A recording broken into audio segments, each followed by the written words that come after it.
arraignment by Donald Trump, I mean, it's big news. It's pretty rare that a former president, at least in this country, I mean, we see it often in other countries. But it's pretty rare. Well, we haven't seen it in this country where a former president arraigned on federal charges. It's because they've all been good people up until now. I mean, there's probably been a lot of things to arraign them for. But I mean, and here's the amazing thing about this. And it really has been near universal, the response to these charges. That that Jack Smith has done his homework, and they're pretty airtight. The amazing thing about this is that this was all completely avoidable. Like there couldn't have been more effort exercised by the FBI, by the National Archives, by the DOJ to avoid this scenario. They couldn't possibly have. They asked for months and months and months. They went to pick it up. They hadn't announced that they were picking it up. They just did. They picked up this stuff, and then they found out there was more. Yeah. And then they picked up more, and they found out there was more. Eric Levitz had a piece where he gave another example of someone much lower level in the government who had accidentally taken some classified documents, who is just immediately prosecuted and went to prison for it for a short period of time. Bronco Marchich had one too, where it's like people, their research upset by COVID, taking stuff home and that sort of thing, and we'll throw the entire book at you because we have to stand up for these rules. Yeah, exactly. And they gave Trump and they gave Biden and Pence an opportunity to return them. The latter two did.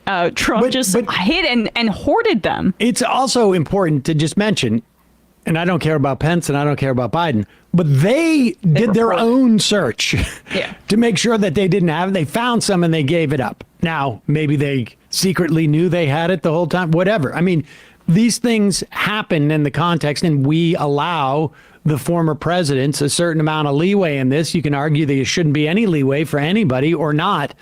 Nevertheless, the real reason why we're here today is because Trump, for whatever reason, thought he could get away with it, so much so that he obviously lied to multiple of his lawyers, and that's why they're all quitting. And this is how Fox News reported it. I mean, again, and when the story first came out, I remember we were saying, like, this is the dumbest thing in the world because he could have avoided this 12 times over, but he didn't. This is clip number 1, how Fox News, you got to watch the chyron here. Because that's where it's all happening. Again, this is Fox News. Here we go.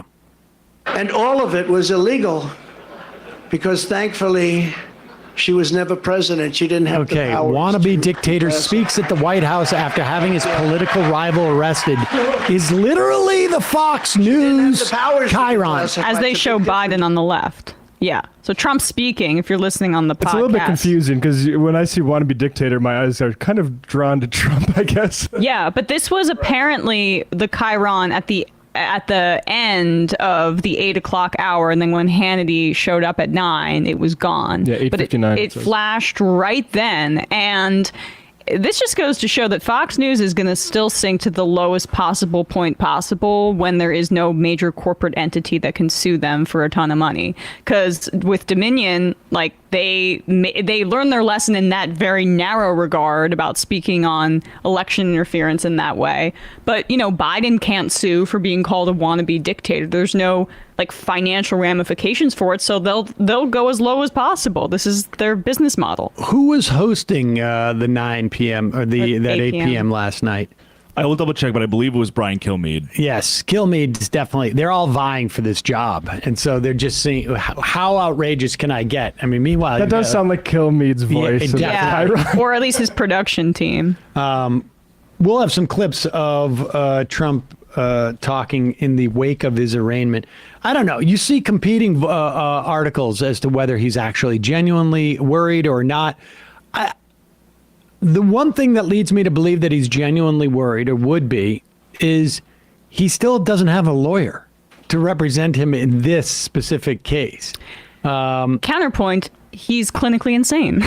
That's also Yeah, I was gonna say, like, does it matter what his judgment is? If it like he's gotten this deep, he's got 71 indictments. That's Barry Bonds numbers. But I do think that there Grand is slam. some, like, I would not be surprised if there weren't some, like, the lawyers function as some type of totem for him. Like, I got my lawyer. You know, he was always like, I want my Roy Cohn.